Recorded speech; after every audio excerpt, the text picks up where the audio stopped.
I've seen online discussions where people have said they'd like to operate portable, but they get all embarrassed. For some reason, they see some sort of shame in taking amateur radio into public areas. In this video, I'll talk about the concerns that people might have and how you might address them. Hopefully, this will give more confidence to operate portable. The first thing you've got to clear up in your mind that what you're doing is a perfectly legitimate activity. You hold an amateur radio license. One of the privileges it confers is the right to transmit from locations outside your home. That includes public areas like parks, reserves, riverbanks, beaches and the like. Secondly, and provided you're not on a police wanted list, you have a perfect right to go to such locations. If you go to them, you'll find people enjoying many types of recreation, whether it be walking, swimming, playing ball games or whatever. There's no reason why amateur radio as another recreational activity could not be one of those uses, provided you're not infringing on the enjoyment of other people. So, why are you still reluctant to operate amateur radio in public? The police might come. I might get funny looks. My expensive transceiver might fall into the water. Someone might trip over my antenna. And worst of all, I might have to explain what I'm doing.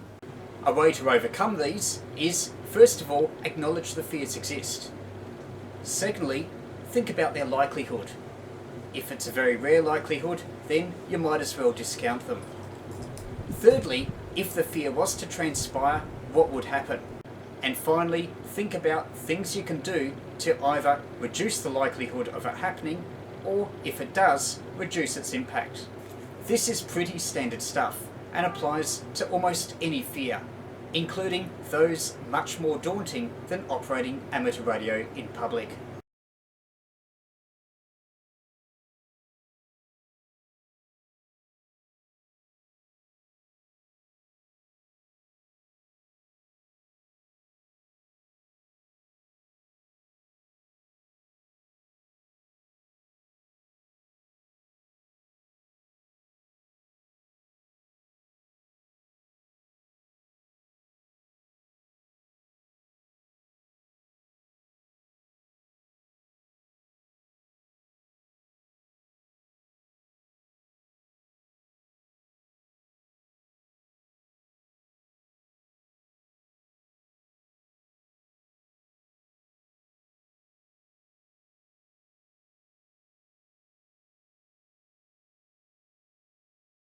It also helps to make up a card that you can give to passers-by that show a genuine interest.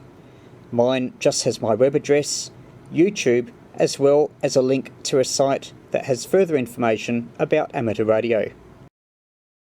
Still not convinced? Make your first portable operation a location where it's fairly quiet and there's not many people. Or go early in the morning, which has an added bonus for HF Greyline DX. Most likely nothing will happen, except you'll make lots of great contacts. Doing this several times will build up your confidence, so that going portable becomes almost second nature. Your earlier fears will either have been proved to be unfounded or things you could deal with. In this video, I've talked about operating portable and how some people may have fears that prevent them from doing it. But trust me, the benefits are well worth the effort of overcoming those fears. Okay, great job for 5 watts and 72 thanks for the call. Thanks. No QRP, possible QRP. Right, it was great to working QRP, impossible 5 watts. I am QRP 5 watts, 73. No QRP, no QRP. If you want to get the most from amateur radio, check out my ebooks. All have been favourably reviewed and you can get them for a low price in electronic form. Visit my website VK3YE.com and follow the links or search their titles in Amazon.